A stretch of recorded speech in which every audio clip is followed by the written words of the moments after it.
नमस्ते। थर्ड आई में आपका स्वागत है।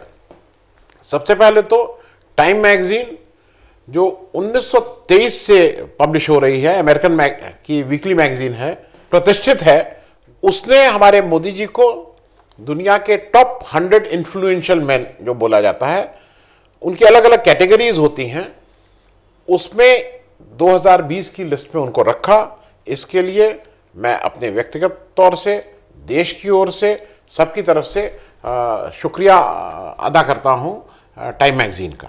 टाइम मैगजीन में आने से पहले मैं दो तीन चीज़ें समझना, असल में मेरे मन में कुछ दुविधाएं हैं जो आपके मन में भी होती होंगी, वो शेयर कर रहा हूं। मोदी जी सर्वोच्च पद पे बैठे हैं और हम सबसे ज़्यादा नॉलेजेबल हैं। देश के ने उनको चुन के भेजा है प्रधानमंत्री पद पे, तो वो जो कर रहे हैं वो ठीक कर रहे हैं, और जो कर रहे हैं देश का मतलब वो सब सच ही बोल रहे होंगे और सब उनकी नॉलेज में होगा। तो अभी एक उन्होंने, जैसे मैं टाइम मैगजीन वाली बात पे फिर से आ जाऊंगा, उस अवार्ड पे दो तीन चीजें ऐसी हाल फिलहाल हुई जिसमें समझ में नहीं आ रहा है। क्योंकि एक जो पुराना हुआ था वो तक्षशिला वाली बात हुई थी, जब तक्षशिला को बिहार में ले आए थे। फिर एक बार वो जनरल थिमैया को उन्होंने आज़ादी के जज्बात के, उनको जनरल नहीं बनाने के लिए फटकार लगाई थी। फिर उन्होंने फटकार लगाई थी कि भाई भगत सिंह से मिलने को ही नहीं गया था। तो ये सब लगा कि शायद इलेक्शन का ज़माना था, थोड़ा ऊंच नीच बोलना पड़ता है आदमी को।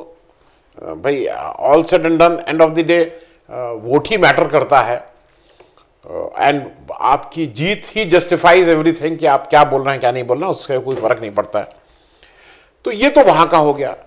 लेकिन अभी कोरोना के काल में एक तो अव्वल बहुत हमारे प्रधानमंत्री जी ने बहुत धीरता और गंभीरता का परिचय दिया, बोला कम।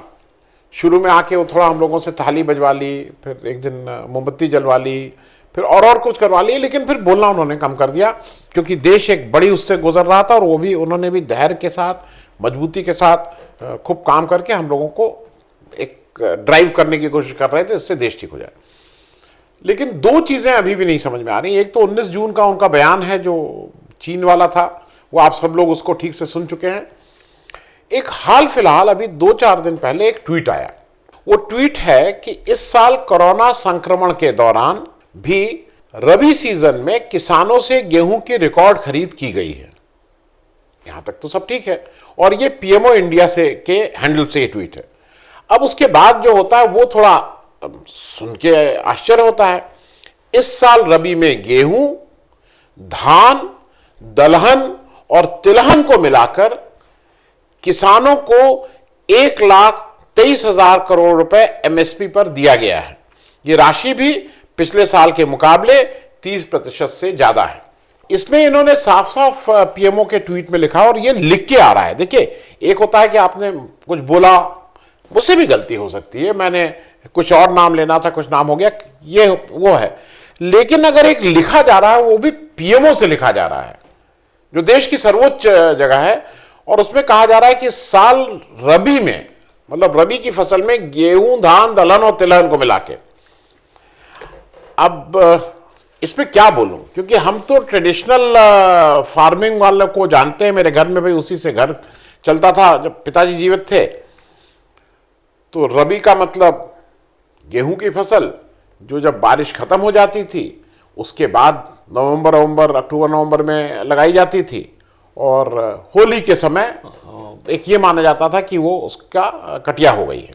फिर एक जो खरीफ की फसल बोलते थे वो धान होता था, जो मूल रूप से हम लोगों के यहाँ, जहाँ ईस्टर्न यूपी में जून के लेट जून में और जुलाई तक बोया जाता था, और बारिश में ही उसको, क्योंकि ऊपर का पानी चाहिए होता था, प्रकृति के द्वारा दिया हुआ पानी बारिश का, उसी से फसल बढ़ती थी, उसको खरीफ बोला जाता था।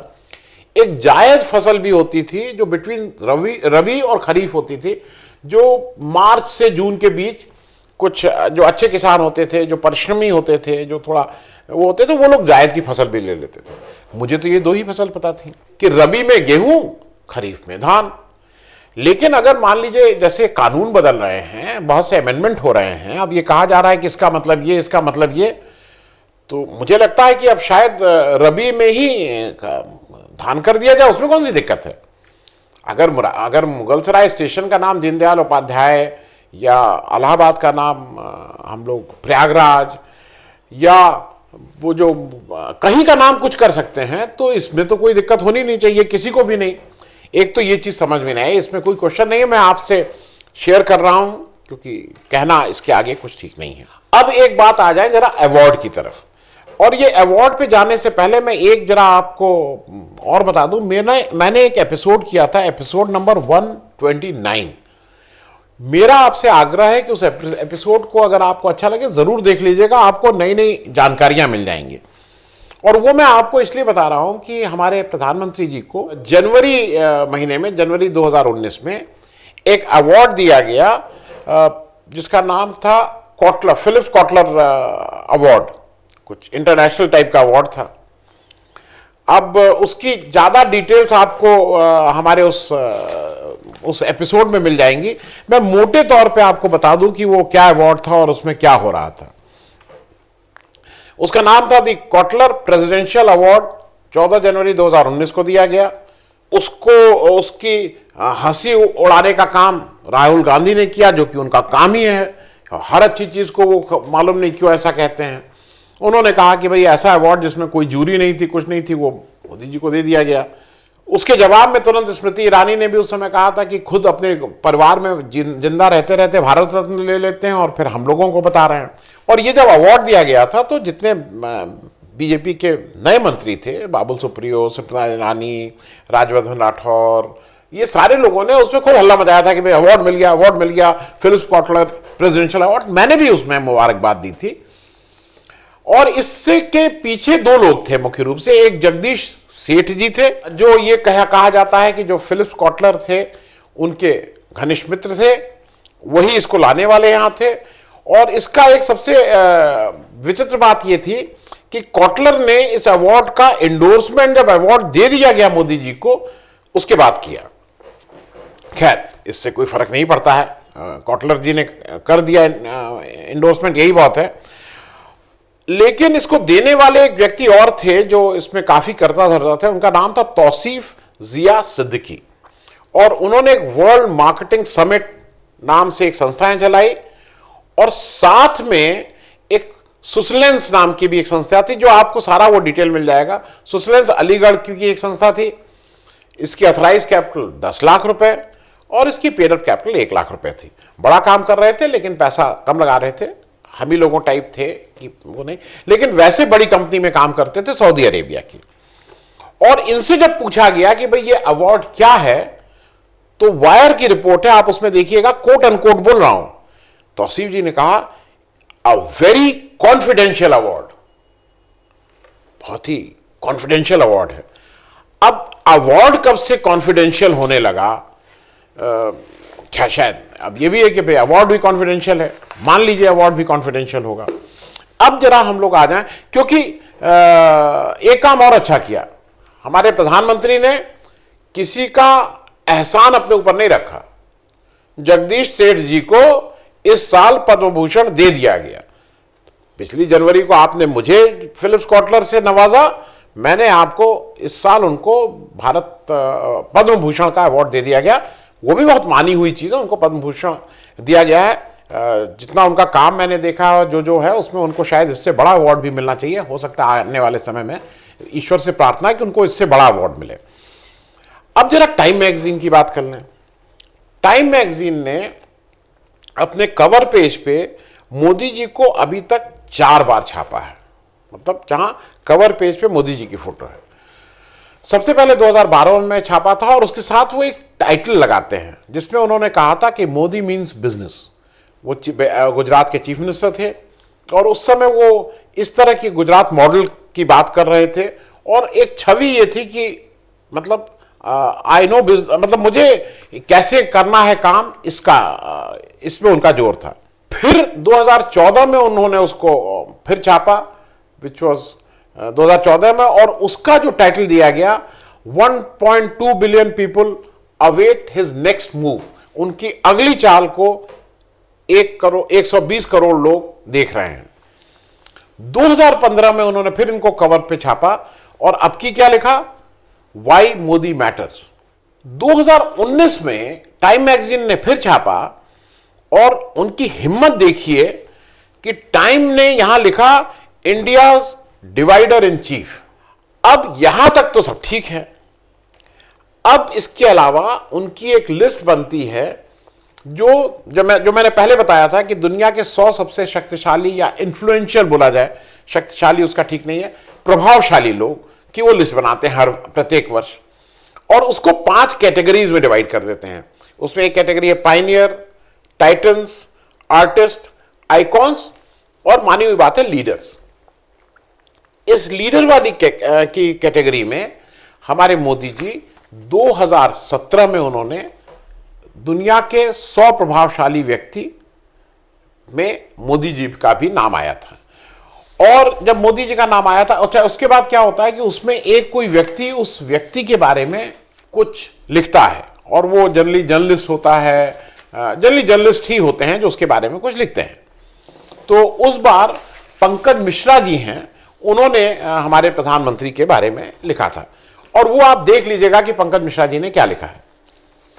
इस साल 2020 में फिर वो दुनिया के 100 प्रभावशाली लोगों में उनका नाम है।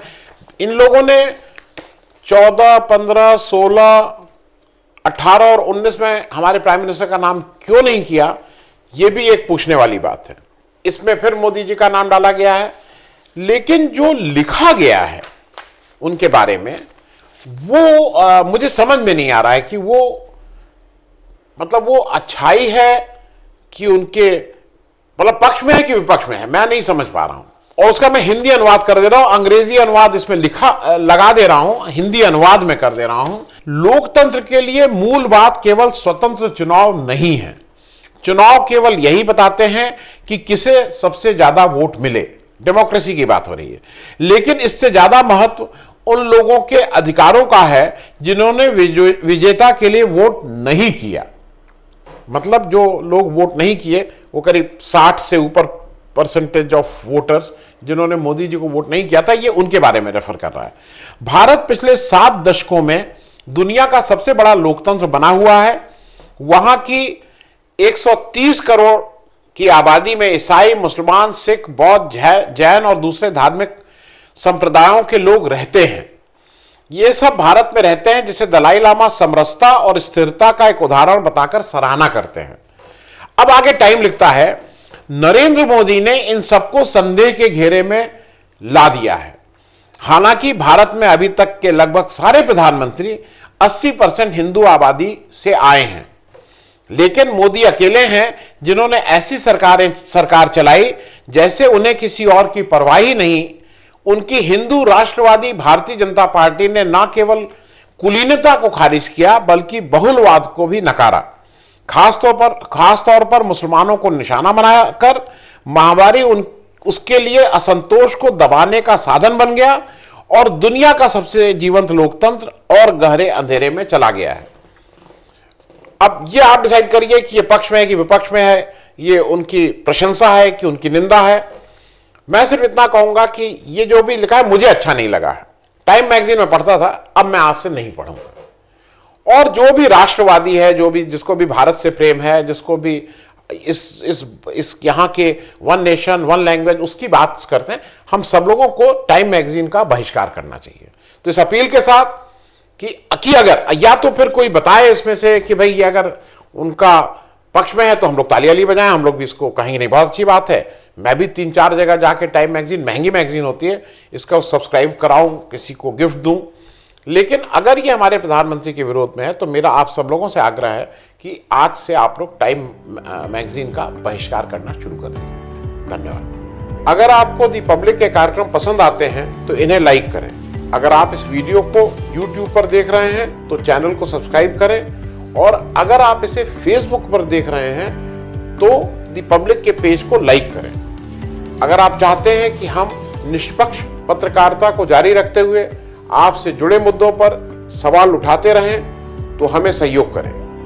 आपका छोटा से छोटा सहयोग भी इस मुहिम को जारी रखने में हमें ताकत देगा। डोनेट करने के लिए डिटेल्स जो हैं वो डिस्क्रिप्शन बॉक्स में दी गई हैं। धन्यवाद।